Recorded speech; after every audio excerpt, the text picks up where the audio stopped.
Kirby's Adventure was released in 1993, but you don't care about that, do you? You just want to hear me complain. Well, I have something to complain about involving this completely random commenter. Criticise my style, laziness, and humour all you like, but the second you criticise my gameplay, I've got something to prove. So I, today, will prove that I can beat Kirby's Adventure. It can't be that hard.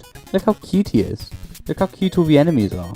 This game is surely going to be a piece of cake. World 1 is called Vegetable Valley, and this has my fat ass scared. Now, while Kirby's Adventure isn't the first Kirby game, it is the first to feature his iconic copy ability. This is kind of a vital thing to include in a Kirby game, so I wasn't going to play the Game Boy game. Also, Game Boy games are fucking ugly as hell. Even like some of my favourite games of all time, like Link's Awakening, they're not good looking games, because you know, they're on the Game Boy. Because I haven't actually played a Kirby game before, you can see me here trying to figure out the controls. Now, I know how to swallow an enemy and get its weapon, you can see I've got the beam on. However, I really struggled to jump up this particular hill. I don't know what it was. And you might notice that there's some slight struggles later on in the video as well. Once I figure out how to fly over the obstacle, the rest of the level is very easy. However, I did forget to press A here, so I didn't get any bonus points. Fuck you for reminding me, by the way. I'll take a break to play the crane minigame, which goes just swimmingly. In level 2, it's clear that I've mastered the controls better. However, then I got to my first mini boss fight. I didn't know what to do here, and I ended up embarrassing myself like quite a lot, taking quite a lot of damage. In the end, I was able to reach the summit of the mountain, which is whatever this thing is. Level 3 doesn't have any interesting features, but it does let me unlock the sword weapon, which, while I like using, I'm not good at using, and you will see quite a lot of examples of that later in the game. I used the sword to kick this mini boss's ass at the beginning of the 4th level, however, later on, when I'm climbing up the tree, I quite embarrassingly lose it. I don't know what the fuck happened there. It just kept bouncing upwards and then it disappeared, even though I was clearly trying to suck it back in, if you know what I'm saying. Kind of like my gut. With all 4 levels in Vegetable Valley completed, now it's time to fight the boss.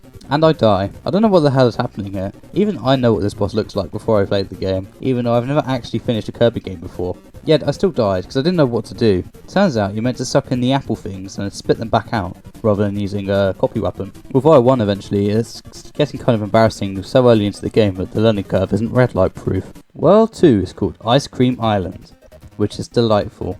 I love that. Level 1 features a parasol, the stupidest copy weapon, which I would never take. Genuinely, never. Genuinely, I think a toothy fleshlight would be more useful than that. But now that I think about that, there's probably some freak out there who actually enjoys getting the teeth. So, this isn't really related to Kirby, I should probably stop talking. This is also the first time I managed to complete the end of level minigame 100%. By reaching the top layer, basically just pressing A at the right time. This gives me an extra life, and I won't tell you about it ever again. This is a warp star. It's a cute idea, but it's also very, very annoying to listen to. Kind of like Wily's spaceship if it wasn't, you know, Dr. Wily. I fight this wheel mini boss, which I actually don't struggle on this time. So fuck you, whatever the small thing was throwing the bombs. I'm getting good at these now. Also, the second time I see the crane, it doesn't see me coming, and I absolutely dominate the fuck out of it. While most of level 3 is just me swimming around, it does feature the first encounter with Meta Knight. I didn't realise it was Meta Knight until way later in the game, because it doesn't even bother to like say, yo, it's me, Meta Knight. Though, admittedly, I probably shouldn't be saying this, because it says bad things about my own media literacy.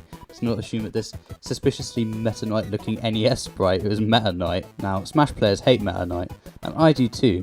Later on, this one was pretty easy, I didn't die, and I only had 1 HP, so it was very easy, you know, to die. After skipping over talking about level 5, because it's one of the most boring levels in the game, we get to level 6, which is also relatively boring. However, level 6 features this annoying ass section, where you have to fly with Kirby and break the blocks slowly. I was trying to do it in a manner where I wouldn't get hurt, because, quick check, I only have 3 HP here. This shit pisses me off, because it's clearly just a way to artificially slow me down, something that I complained a lot about with Mega Man 2. However, Sakurai's actually like way smarter than Keiji Inafune because he's still making quality games in 2026. Sorry, Keiji. The World 2 boss is this thing that paints things on the canvas, and those things then attack me, and oh look, it's already dead because I speeded up the footage and I'm too good at the game. Wow. When you think about it, NES games are quite similar to something else that I share an undying passion for, in spite of the fact that it's kind of perpetually terrible and expensive, that being the rare ways of the United Kingdom.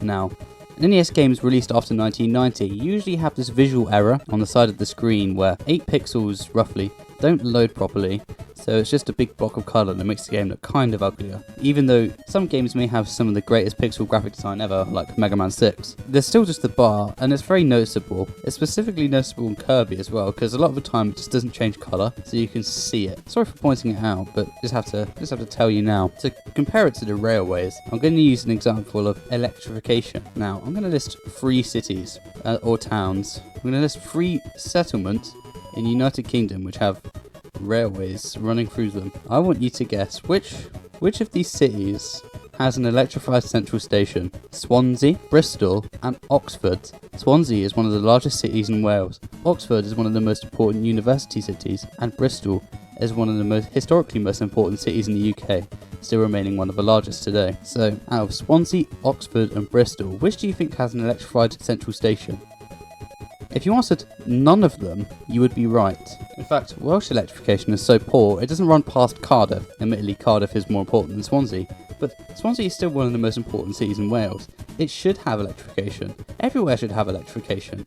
Even the stupid pits, you know? Just like how every NES game released after 1990 shouldn't have this stupid little bar. In fact, I'm only talking about this because Kirby's Adventure is so samey. It's so samey, in fact, I'm going to distract you from the 8 little pixel bar from showing you my own adventure in an entirely unelectrified land. This is London's historic Marylebone railway station. Opening in 1899 as a terminal of the Great Central Main Line, it is currently the terminal of the Chiltern Main Line, the only unelectrified main line in Britain. And by that I mean only 100% unelectrified, because, as I mentioned before, the Great Western Main Line that runs to Bristol isn't electrified past Chippenham, hence why Bristol isn't electrified. Marylebone is the only unelectrified terminal station in all of London. Arriving now is my train.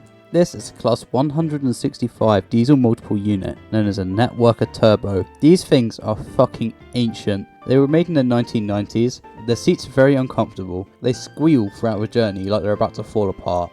And the worst part is when you're sitting down in these horrible seats, which I'll show a picture of the seats here, they just feel like they're going to fall off the rails. They just feel like something bad is going to happen. The big problem with a journey like this is that Chiltern Railways, the operator of the service, has terrible stock allocation. Even though they have some of the oldest rolling stock of any passenger railway company in the country, they choose not to allocate their rolling stock which is better suited to longer journeys, such as my journey from London to Oxford, onto the lines which need them. They send Turbo Stars, which are far comfier seats, even though they still don't have charging points, to Birmingham, which is fine. However, they also send them to Aylesbury, which is just such a waste.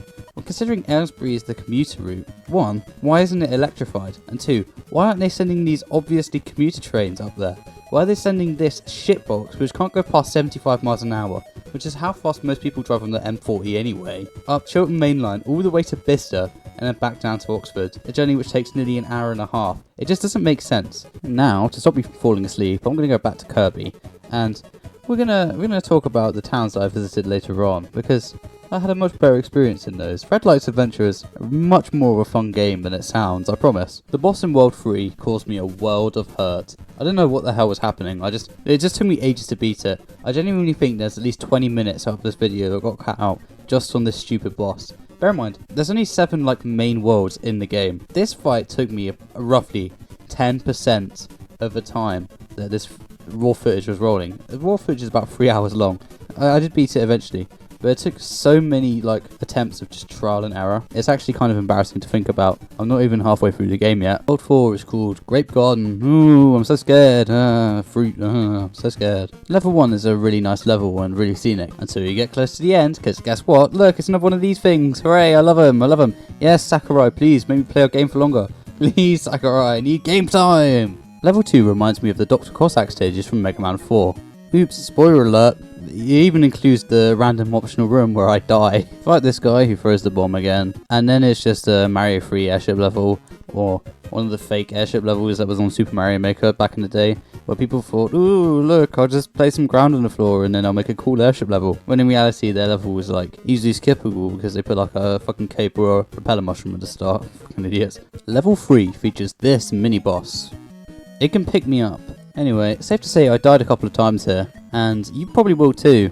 If a boss can pick you up in Kirby, it's pretty overpowered. The level also features another Meta Knight fight. Now, the thing about the boss theme in this game is that it reminds me of a Sonic music, specifically Angel Island Zone, Act 2 from Sonic 3. If you know what I'm talking about, then you recognise. I think Sonic 3 came out in 1993, so I might have to check. Did Sakurai and his team pirate Sonic the Hedgehog just to copy the music and Kirby? Interesting question. Okay, so I was just chatting out of my ass. Sonic 3 did release in 1994, not at the same time as Sonic and Knuckles, or Sonic the Hedgehog 3 and Knuckles, or Sonic the Hedgehog 2 and Knuckles, or no way.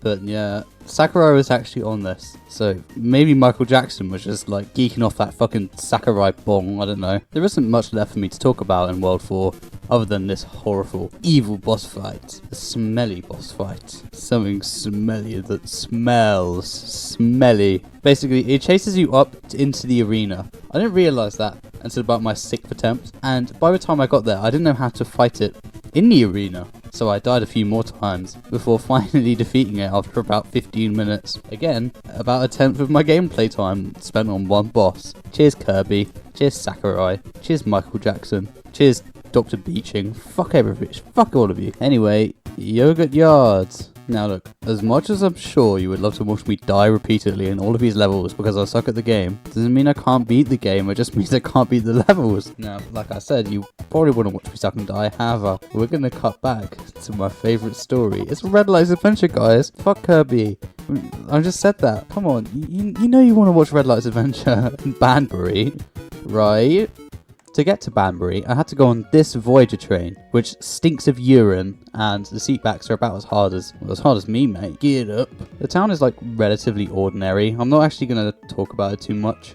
It's just a basic town. If you've been to a town in the UK, then you know Banbury, but you don't know its people. There's this guy who was basically just stood giving a fucking neo-Nazi speech about how the Prime Minister was Hitler and how we needed to kill him, and how immigrants are Hitler and we need to kill him, and how Red Light is Hitler and we need to kill him. You know, being Red Light walking past that, it wasn't too funny. But I did see a police car immediately driving towards his location, something I chose not to record because, you know, I like living in my warm house instead of a cold prison cell. I'm going to quickly cut back to Kirby, mostly because this adorable little angel couldn't dare tell me that because I don't believe in God, I'm going to burn in hell for the rest of my life with my dick repeatedly getting ripped off. Thanks Kirby, and fuck you random Banbury person who's probably sitting in prison right now. Dirty bastard. Look, Kirby's blue now. You're blue now, that's my attack. This guy drops a sledgehammer. The sledgehammer is pretty good. Problem. Look at that, here's the fucking Death Claire again. Here's another Meta Knight fight. You're never going to guess what I managed to do here. You know, a lot of this game is way easier when you have full HP. This is the ball ability. This is probably the one that's the most useless. However, it's not as useless as Audacity, which, as I record this audio, has just told me that I've run out of disk space. Now, this isn't true for two reasons. One, I'm doing this on a laptop, so I've got a hard drive instead of a disk drive. And two, my hard drive has 337 odd gigabytes left in it. I don't know why people tell me Audacity is the best audio recording software when it's literally doing shit like this. It also doesn't let me scroll back to see my old stuff. It like loops at awkward points. It's really weird, I don't like it. The next level features a mini boss, which looks like a lion, reminding me just how patriotic I am. Come on England! Though no, I hate this lion because it can pick me up, and if you remember from the last mini boss, it can pick me up. I'm not very good at dealing with these things. I don't know how to describe the world boss, other than the fact that it looks like some doohickey. I know that it's mining a wall, and I know that if you fall off a screen you die, because, shock horror, I died doing that. However, if you take the tornado ability in, it's actually pretty easy, considering the tornado is basically just like, you know, the Tasmanian devil. You can't control Kirby when it's like that. It ends up trivialising the boss completely, because most of the time,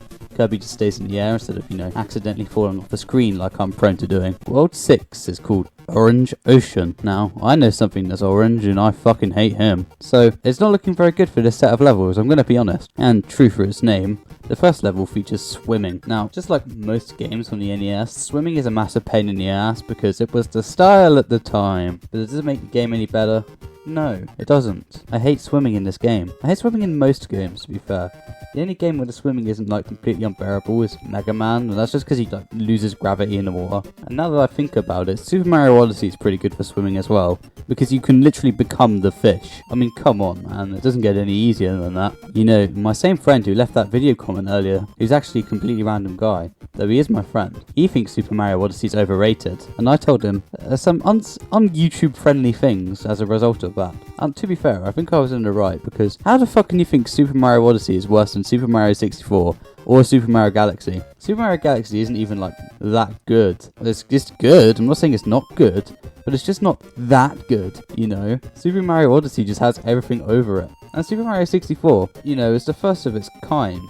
However, I'm going to hold this up. The swimming is a massive pain in the ass, and there's multiple water levels. So why the fuck would I enjoy it more than Super Mario Odyssey, when in Super Mario Odyssey I can just capture a Cheep Cheep? This is a Kirby video. After skipping over a few more levels because they all look the same, you come across level 6-4, which lets you become a UFO. This is the single greatest copy ability of all time, because you can pretty much control exactly where Kirby is on the screen. You can shoot as well at the same time. So it's moving like Kirby's just a useless thing that's just flying around. No, you can shoot. Naturally, I take it to the Meta Knight fight and absolutely fuck it. Even though I've only got 1 HP, this time, it can't hit me because I'm flying, and the UFO is actually faster than anything. The unfortunate thing is that it takes your UFO rights away at the end of a level, but come on, it's so overpowered, they wouldn't want it in multiple levels of the game. W balancing from Sakurai there, to be honest. But what if I told you we weren't done with Meta Knight yet? No, the world boss for World 6 is Meta Knight himself. The first thing the game makes you do is pick up the sword, so you have to fight him with the sword, probably where it despawns a UFO, you know, outside of balancing anyway. And then you have a brutal slog of a fight, because Meta Knight pretty much knows exactly what you're going to do. Fortunately, I have the advantage of dying a few times, so I can learn Meta Knight's pattern, and after a few attempts, which doesn't take up 10% of the footage this time, because it's actually not that hard when you learn it, I beat Meta Knight once and for all. And oh, boohoo, turns out he's a good guy. And then Kalinka enters the level and says, "No, Mega Man, stop hurting my father, Dr. Kazak. He's not actually evil. He's just being controlled by Dr. Wily." Rather inappropriately, it seems that the final word of the game is called Rainbow Resort. Wow, guys. Wait to hype up your final levels. Yeah, look how wholesome this is. It's just a little rainbow. This would have been way cuter if it was World 2. This world features the mini boss rush. Now, if you've been listening at all, you'd know I hate most of these mini bosses. And now I'm gonna say good riddance to these motherfuckers. No, that's too has-been hotel-y. Good riddance to these horrible creatures. Yeah, that's more like it. I need to stop swearing out of fear of sounding like my scriptwriter is Vivian Madrano. In reality, my scriptwriter is actually just my subconscious, because the only thing I wrote any lines down for was the intro. It also features this level, which has the music, which is basically just the original song from the game, but a lot more solemn and reflective. You know, if the world wasn't called Rainbow Resort, I probably would have been taking these levels more seriously. I'm going to give you another quiz here now. Did I die on World 7? Yes or no? If you said no, you need to retake your GCSE English. However, after all of this battle, it's now time for the final boss, King DDD. He's pretty easy once you learn his patterns. It's just like the Meta Knight fight really, but you don't get a weapon beforehand this time. Basically, you have to suck him off so good he dies. And also, you have to bear in mind, he can inflate himself as well. I'm going to show you an image which sort of depicts that. After defeating King DDD, we can finally say that Kirby's adventure is over. Fuck you, Kirby. It's time for Red Light's adventure. We're going to close out this story as well. We don't start plot lines and end them. We're not fucking Star Wars Episode 9. No. I actually can't remember if that shit movie leaves any plot lines unfinished because it's so bad I don't want to remember it. Oxford is one of the United Kingdom's fastest growing cities. It's also one of the most wonderful cities in the country. I've only got good things to say about Oxford. There wasn't any racist freaks in the town centre like in Banbury, and there isn't any ugly buildings really either. Yeah, Oxford's just perfect. If you had to stack up Oxford versus Cambridge, I would choose Oxford every single time. This is coming from somebody who lives closer to Cambridge as well. Fuck Cambridge. Fuck everyone who ever went to Cambridge. Fuck everyone who enjoys Cambridge for that matter. You know what? And if you are unfortunate enough to have to live in Cambridge, whether you chose to or not, everything bad that happens in the world is your fault as well. You're the reason why NES swimming sucks. You're the reason why Oxford Station is unelectrified. You're the reason why Wales keeps getting scammed in budgets for new proposed infrastructure projects. You're the reason why Donald Trump is turning into Adolf Hitler. And worst of all, you're the reason why Kirby isn't actually finished. No, Kirby's final boss isn't King DDD. Kirby's final boss is whatever this thing is. Or at least, this is the first phase of the final boss. You have to fly around and defeat this stupid ball-looking thing before you run out of time. After I got the hang of its patterns, I ran out of time, so I died quite a lot on this ball thing. However, then you get to the real final boss of Kirby, the Roaring Knight. I didn't realise that Sakurai's foresight was like so good, but he just knew Deltarune was going to happen, man. Fucking genius. Roaring Knight is just way easier than the ball section though, mostly because he reveals his weak spot, which is It's funny because it dangs off the bottom of him like a dick. After hitting the guy's dick hard enough multiple times in a row, we can finally say we've actually finished Kirby. And we finished Red Light's adventure as well. I don't have to go back to talking about random places in the UK you don't care about. And I left no plot lines unfinished. So, my final thoughts on the game is that it's a fun game, but it's very hard to talk about if you weren't born in the 1980s. I was born in the late 2000s, 2008 specifically, and a lot of you are going to hear that and go, what the fuck? He's young. And yeah, I'm 18 in 4 months. But the most important thing is that I had fun, and the game is difficult, but it's not like difficult in an annoying way, where some NES games are just difficult for the sake of extending your playtime. Yeah, Kirby's got elements of that, but that's probably Shigeru Miyamoto's fault. He's on the game credits. Anyway, Oxford is a wonderful place. Kirby is a wonderful franchise that I will probably never revisit again, because making this video is one of the hardest things I've ever done. Not because I hate the game, but because I hate talking about the game, and I couldn't find any funnier political commentary to make in the video other than fucking infrastructure. That's the most boring one, so sorry guys, I hope you like the Kirby aspect at least. Oh yeah, and before I go, can I beat Kirby? Yes, mission complete, job done, game successful, whatever the fuck you want me to say, I can beat the game. Bye.